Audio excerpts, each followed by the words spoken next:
Hello everyone, welcome to Nepal online school. आज यो भिडियोमा हामी क्लास 10 को एसईमा सोधिने गाइडेड राइटिङको बारेमा हेर्दैछौँ, जसमा आज हामी rules and regulation or obligation and प्रोभिजनको बारेमा हेर्छौँ है, प्रोहिबिसनको बारेमा हेर्छौँ।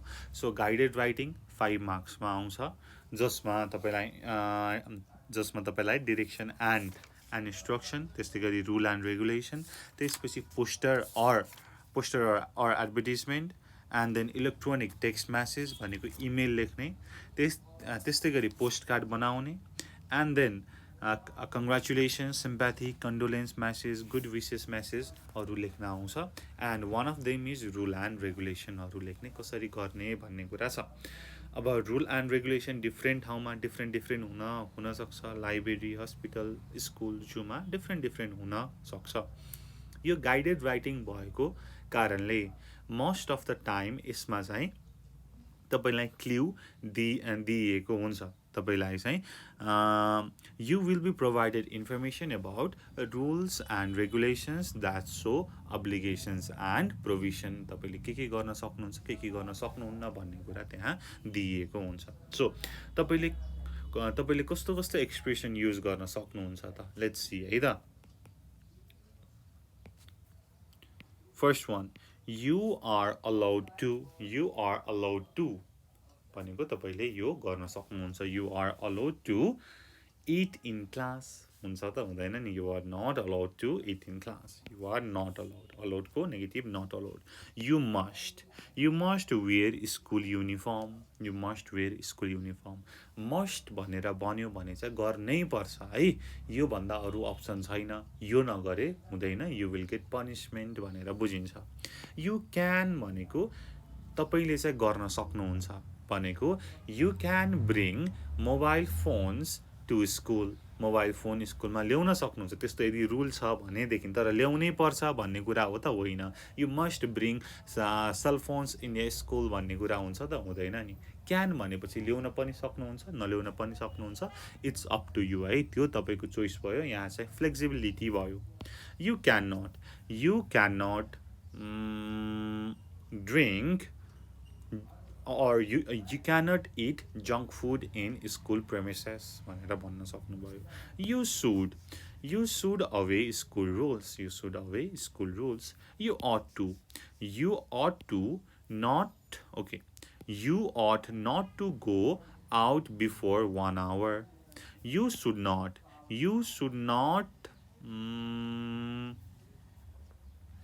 bring any electronic gadgets in school, तपाईँले ल्याउन हुन्न भनेर भयो है, सुड नट भनेर भनेपछि। ओके, अब मैले यहाँ एउटा इक्जाम्पल लिएको छु, यो हेरौँ, अनि देन हामीले चाहिँ अरू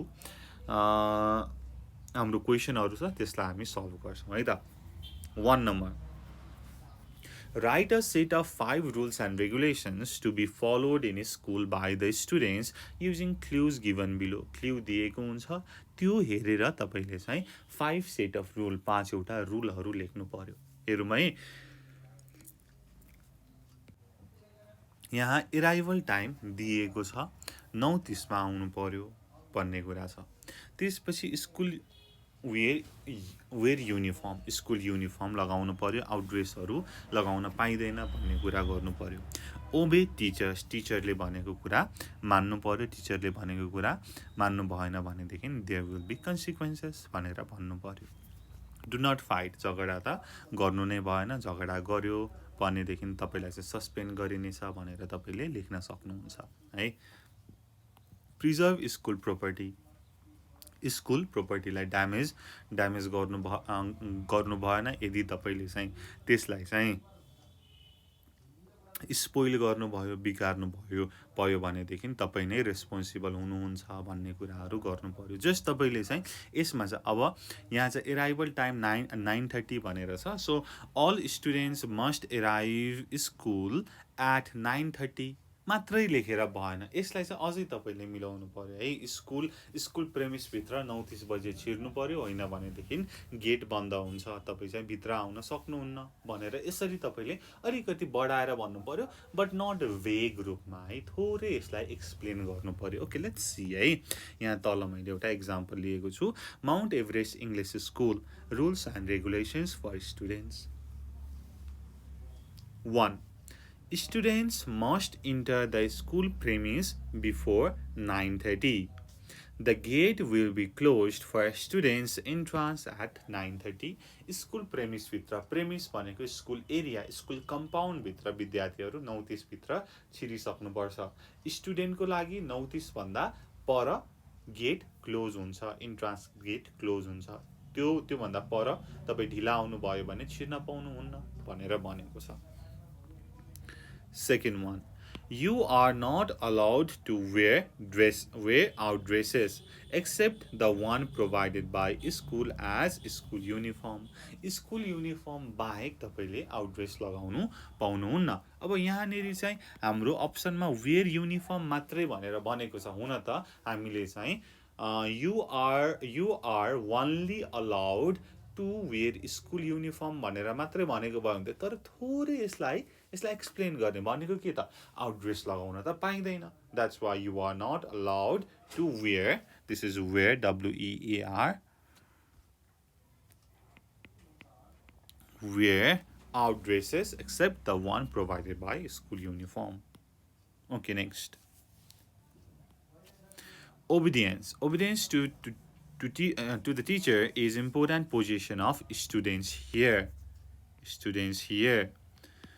disobedience may result to the punishment यहाँ माथि हाम्रो क्लुमा obey teacher भनेर भनेको छ you must obey to teachers मात्रै भनेको भए नि हुन्छ नि तर थोरै एक्सप्लेन गर्ने यहाँनेरि हेर्नुस् त obedience to the teacher is important position of students here भनेर भनेको छ कति मिठो पनि छ disobedience may result to punishment यदि तपाईले obey गर्नु भएन भनेदेखि it will result in punishment तपाईलाई चाहिँ punishment मिल्छ भनेर भन्दै नेक्स्ट do not fight भन्ने कुरा छ झगडा नगर्नुस् अब you are not allowed to fight with your friends मात्रै भनेको भए पनि हुन्छ तर हेर्नुस् है breaching any rules and fighting with friends is strictly prohibited यो वर्डलाई हेर्नुस् है सम्झिनुस् पनि strictly prohibited भनेको गर्नै हुन्न not any options है strictly prohibited if done it will result to the expulsion from school बाट सस्पेन्ड पनि गरिनेछ निकालिने पनि छ यदि त्यस्तो गरेमा भनेर भनेको छ नेक्स्ट प्रिजर्भ स्कुल प्रोपर्टी स्कुलको प्रोपर्टीलाई प्रिजर्भ गर्नु पर्यो school's property is your property स्कुलको प्रोपर्टी तपाईको पनि प्रोपर्टी हो preserving them is everybody's responsibility यसलाई प्रिजर्भ गर्नु सबैको जिम्मेवारी पनि हो spoiling and vandalising the school's property is forbidden यसलाई बिगार्ने यसलाई चोरी गर्ने चाहिँ स्ट्रिक्टली फरबिडन छ है नेक्स्ट वर्ड फरबिडन पनि तपाईले हेर्नु पर्यो यो चाहिँ गर्नै भएन भन्ने कुरा भयो सो मेरो यहाँनेरि तपाईलाई सजेसन के त भनेर भन्दाखेरि just don't use simple words यसलाई धेरै धेरै एक्सप्लेन पनि गर्ने हैन 2 or 1 सेन्टेन्स है 1 or 2 सेन्टेन्समा तपाईले सकाउनु पर्यो नेक्स्ट यो अब हामी गरौँ है त right a set of 5 rules and regulations to be followed in an examination hall using the given clues examination hall मा के गर्ने त भन्ने रुल एन्ड रेगुलेसन हामीले गर्नु पर्यो र थोरै त हामीलाई पनि थाहा छ नि हैन द्याट्स व्हाई अब यो गर्न गाह्रो पनि हुँदैन एक्चुअली यसको क्लुहरू हेरौँ है त टाइम 8 AM भनेको स्टार्ट टाइम भनेर भनेको तपाईले चाहिँ एक्जाम हलमा यो भन्दा अगाडि नै एराइभ हुनु पर्यो एडमिट कार्ड के त एडमिट कार्ड त कम्पलसरी नै छ भनेपछि यहाँ चाहिँ तपाईले यदि तपाईले एडमिट कार्ड ल्याउनु भएन भने तपाईले चाहिँ एक्जाम दिन पाउनुहुन्न भन्ने कुरा पनि गर्नु पर्यो चिटिङ र साइड टकिङको कुरा गर्ने यो चाहिँ स्ट्रिक्टली प्रोहिबिटेड छ भर्खर हामीले माथि त्यो वर्ड हेरेका छौं यदि तपाईले चिटिङ गरेको भेट्नु भयो भनेदेखि यु विल बी एक्सपेल्ड भनेर भन्न सकियो इसेन्शियल मटेरियल आफैले ल्याउनु पर्यो भन्ने कुरा गर्ने नेक्स्ट लिभिङ हल 1 घण्टा अगाडि तपाईले छोडेर जान पाउनुहुन्न भन्ने कुरा गर्ने है। अब हामीलाई यो त थाहा भयो है, नेपालीमा त हामीले सर्र भन्यौं, यो त हामीलाई युज टु छ नि त, प्राय थाहा छ, द्याट्स वाइ यो सजिलै छ। Okay,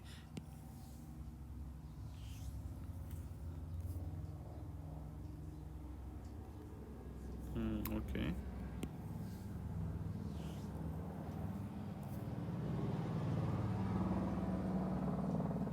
Now, let's do this. Okay, rule number 1. Time 8 AM, 8 बजे हामी त्यहाँ पुग्नु पर्यो भन्ने कुरा गर्ने। So,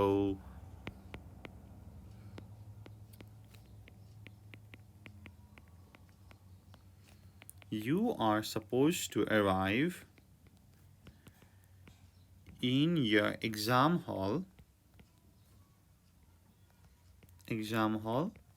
before 8 AM, before 8 AM, 8 बजे भन्दा अगाडि आइपुग्नु पर्यो भनेर भन्ने। 2. एडमिट कार्ड त हुनै पर्यो भन्ने कुरा छ। यदि एडमिट कार्ड भएन भने तपाईलाई एक्जाम दिन लगाइने छैन। So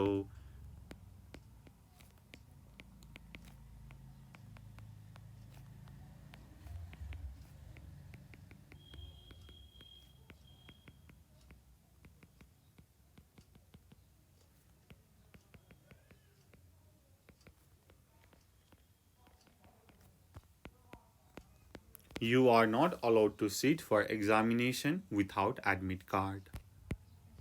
3.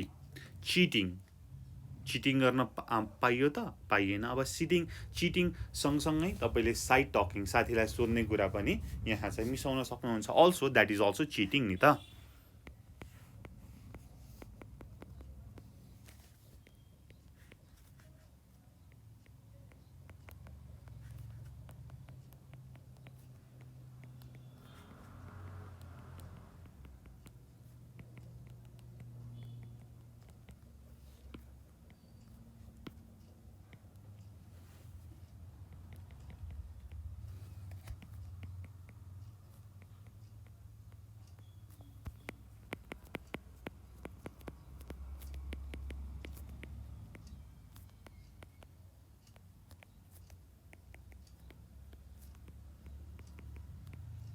Okay.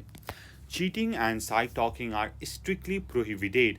You can be expelled if you found to be doing so. यदि तपाईले त्यस्तो गरेको पिटाइयो भने तपाईलाई चाहिँ एक्सपेल्ड गरिनेछ भन्ने कुरा भयो। 4 मा के छ? इसेन्शियल मटेरियल आफैले ल्याउनु पर्यो। मस्ट युज गरौँ।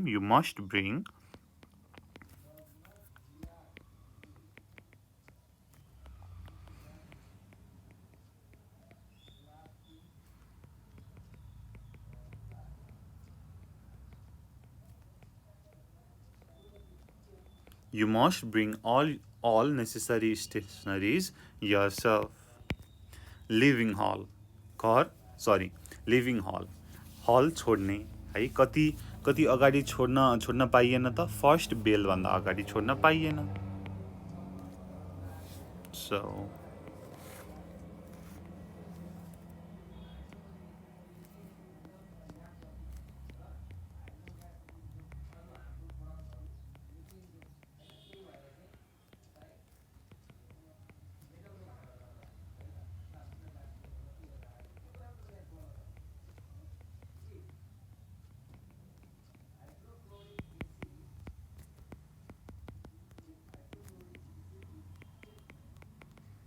you are not allowed to leave the examination hall before the bell rings. है, यति लेख्न सक्नुहुन्छ। यो 2074 मा सोधिएको थियो।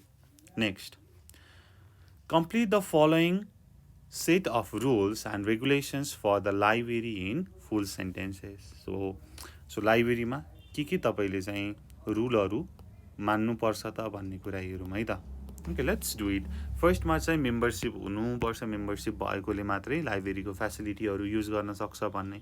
भ्यालिडिटी, अब त्यो जुन मेम्बरशिप छ त्यसको पनि भ्यालिडिटी चाहियो हैन, भ्यालिड हुनु पर्यो। नेक्स्ट, इश्युइङ बुक चाहिँ कसलाई मात्रै इश्यू गर्न मिल्छ त? मेम्बरलाई मात्रै मिल्छ। देन तपाईले चाहिँ 2टा बुक एट अ टाइम लिन मिल्छ, 3टा बुक एट अ टाइम लिन मिल्छ। फाइन्स भनेर छ, तपाईले चाहिँ बरो गरेको बुक यदि 15 डेज भित्र अथवा 20 डेज भित्र फिर्ता गर्नु भएन भने तपाईलाई पर डे 20 रुपैयाँको फाइन लाग्छ भन्ने कुरा गर्ने। अनि अब लाइब्रेरीमा हल्ला गर्नु भएन, and then side talking and इटिङहरू गर्न भएन भन्ने कुराहरू पनि गर्न सकियो है त। Okay, let's see. Only members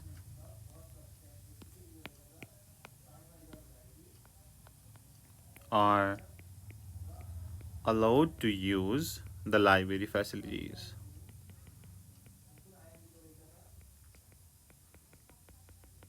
Only members are allowed to use library facilities. 2. Validity भन्ने कुरा गरिएको छ।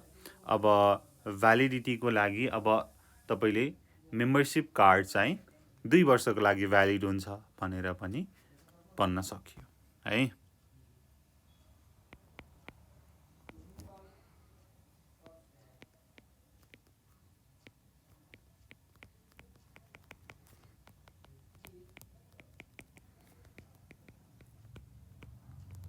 Valid for 2 years. अब issuing books छ, so you can borrow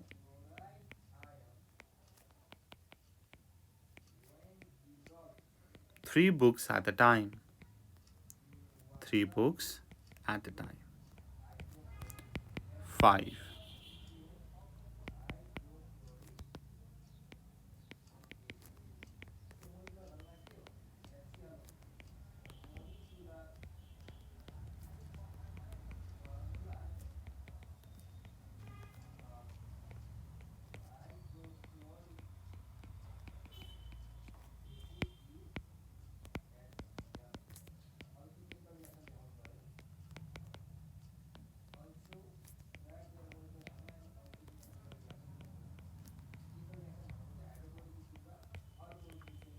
You ought to return borrowed books in 20 days.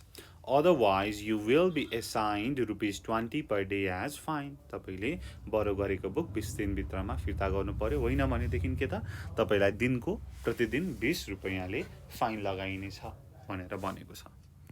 6.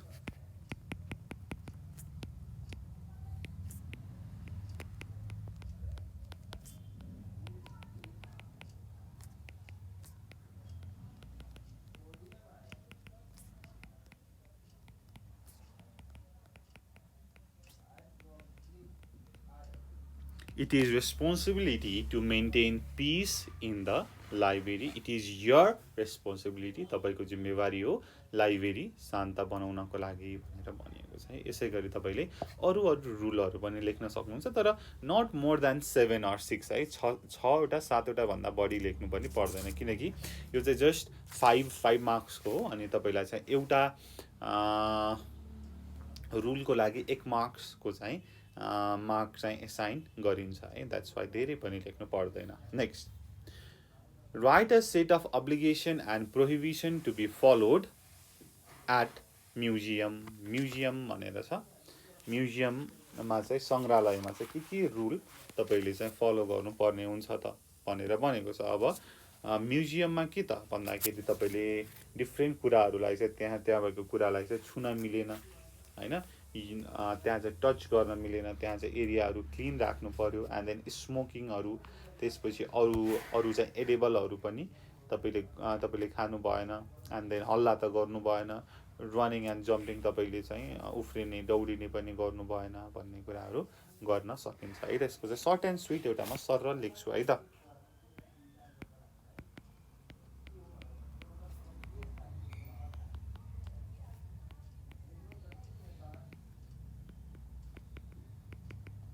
No one is allowed to touch things.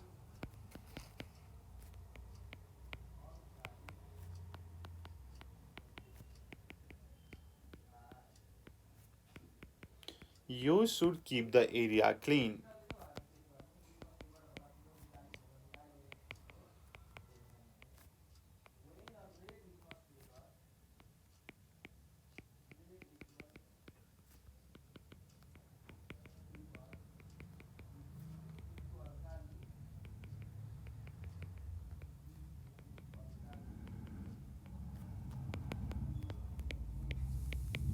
Any edibles and smoking is strictly prohibited inside the hall.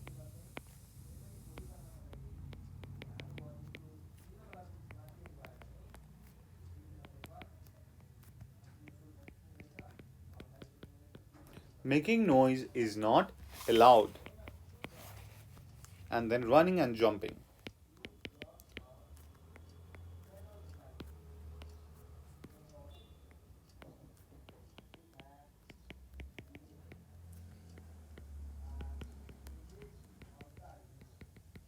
Running and jumping are prohibited भनेर भयो है. So अब तपाईँले यस्तै गरी अरू rule पनि लेख्न सक्नुहुन्छ. जस्तै म्युजियम छिर्नको लागि सर्टेन फी चार्ज लाग्ला. द्याट्स वाइ तपाईँले चाहिँ अब adults have to pay ₹30 and children above 10 have to pay 5 for the entrance भनेर भन्न सक्नुहुन्छ. र तपाईँले चाहिँ म्युजियमहरूमा देख्नुभएको होला अब टेकिङ फोटोज होइन, फोटो चाहिँ खिच्नको लागि चाहिँ प्रतिबन्ध गरिएको हुन्छ. भनेको त्यसलाई चाहिँ गर्नै नहुने कामलाई चाहिँ स्ट्रिक्टली प्रोहिबिटेड भनेर भन्ने. Cameras are strictly prohibited inside the museum भनेर पनि भन्न मिल्यो है. म्युजियममा चाहिँ प्राय म्युजियममा चाहिँ फोटोहरू खिच्न पाइँदैन. Okay, next. Write at least 6 rules of your classroom. सबैभन्दा सजिलो है, तपाईँले चाहिँ आफ्नो क्लासरुमको एटलिस्ट 6वटा रुल लेख्नु पर्यो. ओके, फर्स्ट रुल के त? तपाईँले क्लासमा खानु भएन.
You must speak English except in Nepali period. You should not litter around the class. You should obey your teachers. You have to sit as the teacher gives you the proper seats. You cannot go out or come in without the permission of teacher or class captain. Only 2 students from a classroom are allowed to go out at a time भनेर यसरी भन्न सकिन्छ है. यो चाहिँ हाम्रो rule भयो. अब क्लासरुमको त धेरै रुल हुन्छ, यु नो इट, त्यही भएर मैले यसलाई धेरै लेखिनँ. सो यो कुरा भयो. अब तपाईँले यसमा डिफ्रेन्ट वर्डहरू जान्नु पर्यो. स्ट्रिक्टली प्रोहिबिटेड, फरबिडन, भ्यान्डलाइजिङ, स्पोइलिङ भयो. एन्ड देन माथिको हाम्रो एक्सप्रेसनहरू छ, तपाईँले यति एक्सप्रेसन जान्नु पर्यो. र फाइनल्ली म के भन्छु त, तपाईँले यदि रुल्स एन्ड रेगुलेसन लेख्दै हुनुहुन्छ भनेदेखि जुन तपाईँलाई क्ल्युमा दिएको छ त्यो डाइरेक्टली नलेख्ने. यदि तपाईँले यो चाहिँ मान्नु भएन भने तपाईँलाई यस्तो हुन्छ है, यो चाहिँ गर्नै नहुने हो है भनेर पनि लेख्ने. जस्ट डाइरेक्टली नलेख्ने भन्ने कुरा मैले तपाईँलाई गरेँ. ओके, यो कुरा भयो है. हामीले केही क्वेसनहरू पनि गऱ्यौँ र नेक्स्ट भिडियोमा यही गाइडेड राइटिङमा सोधिने अरू क्वेसनहरू हामी लिएर आउनेछौँ है. सो यो भिडियो तपाईँलाई कस्तो लाग्यो कमेन्ट गरिदिनु होला. र यति भन्दै thank you so much for watching. Until next time, goodbye, keep learning. Jay Chandra Surya, piece.